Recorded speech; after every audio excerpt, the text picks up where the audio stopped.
ମହାପ୍ରଭୁଙ୍କ ନେତ୍ରୋତ୍ସବ। ପୂର୍ଣ୍ଣ ବ୍ରହ୍ମ ପୁରୁଷୋତ୍ତମ ଶ୍ରୀଜଗନ୍ନାଥ ହିଁ ଅନନ୍ତ କୋଟି ବ୍ରହ୍ମାଣ୍ଡର ଏକମାତ୍ର ଉପାସ୍ୟ ଦେବତା ଭାବେ ଦ୍ରଷ୍ଟା ଆସନରେ ବିରାଜିତ, ଯାହାଙ୍କ ଇଙ୍ଗିତରେ ବିଶ୍ୱ ବ୍ରହ୍ମାଣ୍ଡର ସୃଷ୍ଟି, ସ୍ଥିତି ଓ ଲୟ ସଂଘଟିତ ହୋଇଥାଏ। ସେହି ଅବର୍ଣ୍ଣନୀୟ ଅକଳ୍ପନୀୟ ତତ୍ର ଆକାର ଶ୍ରୀ ଜଗନ୍ନାଥଙ୍କ ସୃଷ୍ଟି ଓ ସଂସାରର ରହସ୍ୟ ଅପ୍ରକାଶ୍ୟ ଓ ଅକଳନୀୟ। ଜଗତର ମଙ୍ଗଳ ବିଧାନ ନିମନ୍ତେ ଯାହାଙ୍କ ଦିବ୍ୟ ଲୀଳାର ସଂରଚନା। ସେହି ସର୍ବ ରହସ୍ୟମୟ ଦେବତାଙ୍କ ଅଣସର ସେବା ନୀତି ଓ ନେତ୍ରୋତ୍ସବ ବିଧି ବିଧାନ ମଧ୍ୟ ଅତ୍ୟନ୍ତ ବୈଚିତ୍ର୍ୟମୟ। ମହାପ୍ରଭୁଙ୍କ ଆଦ୍ୟ ଯାତ୍ରାର ସମାପନ ହେବା ପରେ ବିଦ୍ୟାପତିଙ୍କ ବଂଶର ସେବକମାନେ 15 ଦିନ ଅଣସରରେ ମହାପ୍ରଭୁଙ୍କ ସେବା କରିଥାନ୍ତି। କର୍ପୂର ମିଶା ମିଶ୍ରି ପଣା ବିଷ୍ଣୁଙ୍କୁ ଭୋଗ ଲଗାଇ ପୂଜା କରନ୍ତି। ଅଣସର ଗୃହରେ ଥିବାବେଳେ ଜଗନ୍ନାଥଙ୍କର ଶ୍ରୀଅଙ୍ଗମାଲ୍ୟ ଚନ୍ଦନାଦି ନିର୍ମାଲ୍ୟ ବାହାରକୁ ଅଣାଯାଇ ନଥାଏ। ବିଶ୍ୱାସୁ ଓ ବିଦ୍ୟାପତିଙ୍କ ବଂଶର ସେବକମାନେ ଦାରୁବ୍ରହ୍ମଙ୍କର ଶ୍ରୀଅଙ୍ଗରୁ ଧୀରେ ଧୀରେ 6 ଦିନ ପର୍ଯ୍ୟନ୍ତ ଲେପ ଛଡ଼ାଇଥାନ୍ତି। ସପ୍ତମ ଦିନ ଶ୍ରୀଅଙ୍ଗରେ ସୁବାସିତ ତୈଳ ସହ ରାଶି ତେଲ ମର୍ଦ୍ଦନ କରାଯାଏ। ଅଷ୍ଟମ ଦିନ ଶ୍ରୀଅଙ୍ଗରେ ପଟ୍ଟବସ୍ତ୍ର ବାନ୍ଧି ତାହା ଉପରେ ଶାଳତରୁର କ୍ଷୀରକୁ ଶୁଖାଇ ଝୁଣା ପ୍ରସ୍ତୁତ କରି ତାହାର ଚୂର୍ଣ୍ଣ ସାଥିରେ ସୁବାସିତ ରାଶି ତେଲ ମିଶାଇ ଠାକୁରଙ୍କ ମୂଳ ଶରୀରର ମଜ୍ଜା କଳ୍ପନା କରି ମର୍ଦ୍ଦନ କରାଯାଏ। ନବମ ଦିନ ଠାକୁରଙ୍କ ଶ୍ରୀଅଙ୍ଗରେ ଉକ୍ତ ଲେପକୁ ସୂକ୍ଷ୍ମ ପତଳା ଓଦା କନାରେ ଆଚ୍ଛାଦିତ କରି ରଖାଯାଏ। ଦଶମ ଦିନ ଠାକୁରଙ୍କର ସର୍ବାଙ୍ଗକୁ ଲୋହିତ ବସ୍ତ୍ର ଦ୍ୱାରା ଆଚ୍ଛାଦିତ କରି ଶରୀରରେ ରକ୍ତ କଳ୍ପନା କରାଯାଏ। ଚନ୍ଦନ କସ୍ତୁରୀ କୁଙ୍କୁମ କର୍ପୂର ଓ ଚନ୍ଦନସାର ଏକତ୍ର ମିଶାଇ ପେଶି ସେହି ଲେପକୁ ନେତ୍ରପଟରେ ଦିଆଯାଇଥାଏ। ଏକାଦଶୀ ଦିନ ସନ୍ଧ୍ୟା ପୂଜା ସମାପ୍ତ ହେବା ପରେ କାହାଳି ଗଣ୍ଟ ପ୍ରଭୃତି ବାଦ୍ୟ ଧ୍ୱନି ମଧ୍ୟରେ ଠାକୁରଙ୍କ ସର୍ବାଙ୍ଗରେ ଚନ୍ଦନ ପ୍ରଭୃତି ଲେପ ଦେଇ ମାଂସର କଳ୍ପନା କରାଯାଏ। ଦଶୀ ଦିନ ଶୁକ୍ଳ ବସ୍ତ୍ର ଶ୍ରୀଅଙ୍ଗରେ ଗୁଡ଼ାଇ ପୁଣି ଭଲ ଭାବରେ ଚନ୍ଦନ ଲେପ ଦେଇ ଭଲ ରୂପେ ଶ୍ରୀଅଙ୍ଗକୁ ଦୃଢ଼ କରାଯାଏ। ଏହି ଲେପ ଦେଲାବେଳେ ପ୍ରଭୁଙ୍କ ଶ୍ରୀଅଙ୍ଗରେ ଚର୍ମର ପରିକଳ୍ପନା କରାଯାଏ। ସେହି ଦଶୀ ଦିନ ମଧ୍ୟ ରାତ୍ରରେ ସମସ୍ତେ ଶୟନ କରିସାରିବା ପରେ ନୂତନ ବସ୍ତ୍ର ଓ ପାଟ ଦ୍ୱାରା ପ୍ରଭୁଙ୍କ ପାଦ ରଚନା କରାଯାଏ। ସେତେବେଳେ ଗଣ୍ଟ ମର୍ଦ୍ଦଳ ଓ ଶଙ୍ଖ ପ୍ରଭୃତି ବାଦ୍ୟରେ ଖୁବ୍ ଉଚ୍ଚ ଧ୍ୱନି ସୃଷ୍ଟି କରାଯାଏ। ଫଳରେ କେହି ପ୍ରଭୁଙ୍କ ପାଦରଚନା ଶବ୍ଦ ଶୁଣିପାରନ୍ତି ନାହିଁ।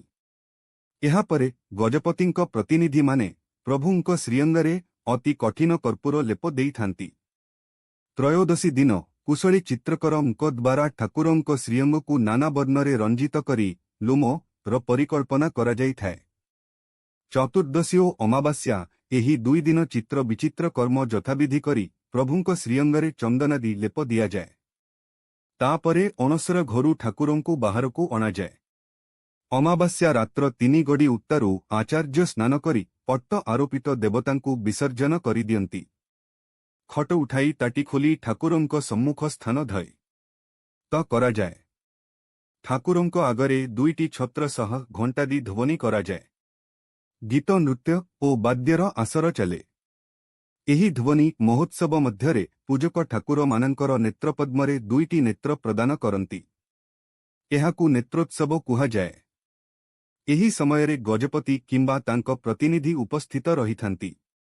ନେତ୍ରୋତ୍ସବ କାର୍ଯ୍ୟ ସମାପନ ହେବା ପରେ ବିଦ୍ୟାପତି ବଂଶର ସେବକମାନେ ପ୍ରଭୁଙ୍କ ଶ୍ରୀଅଙ୍ଗରେ ସର୍ବତ୍ର ଉଷ୍ମ ଲେପନ କରି ଭକ୍ତିଭାବପୂର୍ଣ୍ଣରେ ବନ୍ଦାପନା କରନ୍ତି। ବନ୍ଦାପନା ପରେ ଠାକୁରମାନଙ୍କ ସମ୍ମୁଖରେ ପଞ୍ଚବର୍ଣ୍ଣ ମୁରୁଜରେ ପୃଥକ ପଦ୍ମ ଲେଖି ତାହା ଉପରେ ନୂତନ କଳସ ରଖି ଅଲଗା ଅଲଗା ପୂର୍ଣ୍ଣ ପାତ୍ର ରଖାଯାଏ। ସ୍ନାନ ନିମନ୍ତେ ଜଳରେ ନାନା ସୁବାସିତ ଦ୍ରବ୍ୟ ପକାଇ ସୂର୍ଯ୍ୟ ପୂଜା କରାଯାଏ। ଏହାପରେ ବିଧିପୂର୍ବକ ଠାକୁରଙ୍କ ପ୍ରତିବିମ୍ବରେ ମନ୍ତ୍ର ଉଚ୍ଚାରଣ ପୂର୍ବକ ସ୍ନାନ କରାହୁଏ। ସ୍ନାନ ଶେଷରେ ନୂତନ ବସ୍ତ୍ରରେ ପ୍ରଭୁଙ୍କ ଶ୍ରୀଅଙ୍ଗ ପୋଛାଯାଏ। ତାପରେ ଅଲଗା ଅଲଗା ପୂଜକ କଳସଗୁଡ଼ିକୁ ଧରି ଅଭିମନ୍ତ୍ରିତ ଜଳ ସିଞ୍ଚାଯାଏ। ଏହାପରେ ଚନ୍ଦନ ଲାଗି ହୋଇ ନୂତନ ବସ୍ତ୍ର, ମାଲ୍ୟ ଓ ମନୋହର ଅଳଙ୍କାର ଦ୍ୱାରା ଠାକୁରଙ୍କୁ ବେଶ କରାଯାଇଥାଏ। ତାପରେ ଭୋଗମଣ୍ଡଳ କରାଯାଏ। ଏହିପରି ନୀତିକାନ୍ତିରେ ଭକ୍ତିପୂର୍ବକ 16 ଦିନ ଶ୍ରୀଜଗନ୍ନାଥଙ୍କ ନେତ୍ରୋତ୍ସବ ବିଧି ବ୍ୟବସ୍ଥା ଭିତରେ ପାଳନ କରାଯାଇଥାଏ। ମହାପ୍ରଭୁ ସମ୍ପୂର୍ଣ୍ଣ ଭାବେ ସୁସ୍ଥ ହୋଇ ନବଯୌବନ ବେଶରେ ଭକ୍ତଙ୍କୁ ଦର୍ଶନ ଦେବେ। ନବଯୌବନ ବେଶ ଶ୍ରୀଜୀଉମାନେ ଆଷାଢ଼ ଅମାବାସ୍ୟା ତଥା ଉଭା ଅମାବାସ୍ୟା ତିଥିରେ ଧାରଣ କରୁଥିବା ବିଶେଷ ବେଶ ଅଟେ। ସ୍ନାନ ପୂର୍ଣ୍ଣିମାର ସ୍ନାନ ପରେ ଠାକୁରମାନେ ଅଣସର ଘରେ ଯାଇ ରହନ୍ତି। 15 ଦିନ ଭକ୍ତମାନେ ତାଙ୍କର ଦର୍ଶନ ଲାଭରୁ ବଞ୍ଚିତ ହୁଅନ୍ତି। ଅଣସର ଶେଷରେ ପୁଣି ସେ ଯେଉଁଦିନ ଭକ୍ତମାନଙ୍କୁ ଦର୍ଶନ ଦିଅନ୍ତି ତାହାକୁ ନବଯୌବନ ଦର୍ଶନ କହନ୍ତି। ଖଡ଼ିଲାଗି ଓ ବନକଲାଗି ପରେ ମହାପ୍ରଭୁଙ୍କ ପ୍ରତିମା ନୂଆ ପରି ଉଜ୍ଜ୍ୱଳ ଦିଶୁଥିବାରୁ ଏହାକୁ ନବଯୌବନ କୁହାଯାଇଥାଏ। ଏହି ସମୟରେ ମହାପ୍ରଭୁ ରତ୍ନସିଂହାସନକୁ ଆଉ ବିଜେ କରନ୍ତି ନାହିଁ। ନବଯୌବନ ଓ ନେତ୍ରୋତ୍ସବ ପରେ ଆଷାଢ଼ ଶୁକ୍ଳପକ୍ଷ ତୃତୀୟା ଦିନ ରଥଯାତ୍ରାରେ ଶ୍ରୀଗୁଣ୍ଡିଚା ମନ୍ଦିର ବିଜେ କରନ୍ତି। ନବଯୌବନ ଦର୍ଶନ ଲାଭ ସୁଯୋଗକୁ ଶ୍ରଦ୍ଧାଳୁ ଭକ୍ତମାନେ ବର୍ଷ ବ୍ୟାପୀ ପ୍ରତୀକ୍ଷା କରିଥାନ୍ତି। କେତେକ ସମୟରେ ନେତ୍ରୋତ୍ସବ ଓ ନବଯୌବନ ତିଥିରେ ସାମାନ୍ୟ ଏପଟ ସେପଟ ମଧ୍ୟ ହୋଇଥାଏ। ନେତ୍ରୋତ୍ସବର ଅର୍ଥ ହେଲା ମହାପ୍ରଭୁମାନଙ୍କ ଚକ୍ଷୁରେ ନବଯୌବନ ବେଶର ଅନ୍ତିମ ସ୍ପର୍ଶ।